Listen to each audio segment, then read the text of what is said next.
नमो नारायण। आज जो आसन हम करने जा रहे हैं उसका नाम है वज्र आसन। इस आसन के अनेकों लाभ हैं। ये एकमात्र ऐसा आसन है जो आप खाना खाने के तुरंत बाद कर सकते हैं। इस आसन को करने के लिए आपको बहुत ही आसान तरीके से बैठना है। ठीक, सबसे पहले हम अपने पैरों को आगे लेकर के आएंगे, इस तरीके से खोलेंगे और बॉडी को रिलैक्स कर लेंगे। गहरी सांस लीजिए।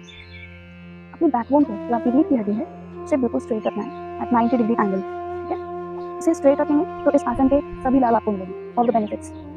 तो देखिए, अब हमने पैरों को इस तरीके से स्ट्रेट कर रखा है। अब धीरे धीरे अपने पैरों को पीछे की ओर फोल्ड करेंगे,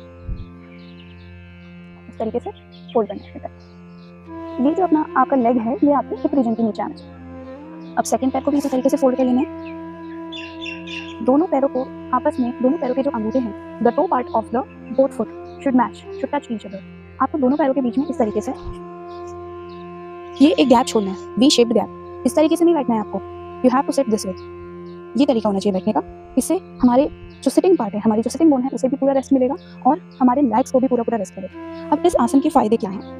देखिए, अगर आप खाना खाने के तुरंत बाद इस आसन को करते हैं तो आपको जो gas, constipation, gas, bloating, acidity, indigestion, इस तरीके की प्रॉब्लम से आपको छुटकारा मिलता है। साथ ही ये आपके नी पेन को भी रिड्यूस करेगा, क्योंकि आपके मसल्स में एक स्ट्रेच लेकर आता है, आपके ब्लड फ्लो को रोकता है नीचे से, ताकि ब्लड ऊपर की तरफ फ्लो हो सके। इसलिए ये आपके नीज के लिए भी बहुत हेल्पफुल है और आपके स्टमक के लिए तो बहुत ही हेल्पफुल है। इसका नाम ही वज्रासन है, तो इसका काम ही यही है। ये आपकी जो पेट की जठराग्नि है, जो हमारे खाने को पचाने में हेल्पफुल होती है, उसको वज्र के समान इतना अच्छा कर देता है कि अब आप अगर रेगुलर इसे करते हैं तो आपको डाइजेशन से रिलेटेड तो कोई भी प्रॉब्लम नहीं होगी। पर इसे रेगुलरली करना है। अच्छा, इसका टाइम स्लॉट क्या होता है?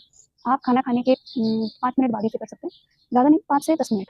और अगर आपको प्रॉब्लम है, इस तरीके से आप नहीं कर सकते हैं, पहले ये भी जानना ज़रूरी है कि कौन इसे नहीं कर सकता है। तो जिसके घुटनों में बहुत सीवियर पेन है या जिसका नी रिप्लेसमेंट हुआ है, वो लोग इसे ना करें, बिल्कुल ना करें। ठीक है, और जैसे वेरिकोस वेन्स की प्रॉब्लम है, वो भी इसे ना करें। अब कौन कर सकता है? जिसको हल्का-फुल्का नी पेन भी है ना, वो कर सकते हैं इस आसन को आराम से। अगर आपको यहाँ प्रॉब्लम है, ठीक है, बैठने में, तो आप क्या कर सकते हैं, एक टॉवल ले सकते हैं, उसे रोल करके फोल्ड कर सकते हैं और फोल्ड करके अपने पैरों के नीचे यहाँ लगा सकते हैं और लगाने के बाद आराम से वज्रासन में बैठना है। अपने हाथों को अपने नीज पे रखना है और ध्यान रहे कि पोस्चर स्ट्रेट होना चाहिए आपका। पोस्चर आपका यूं नहीं होना चाहिए, तो फिर उसका कोई फायदा नहीं है अगर आप ऐसे बैठेंगे तो। You should sit straight, your backbone should be straight, only then you will get the benefit.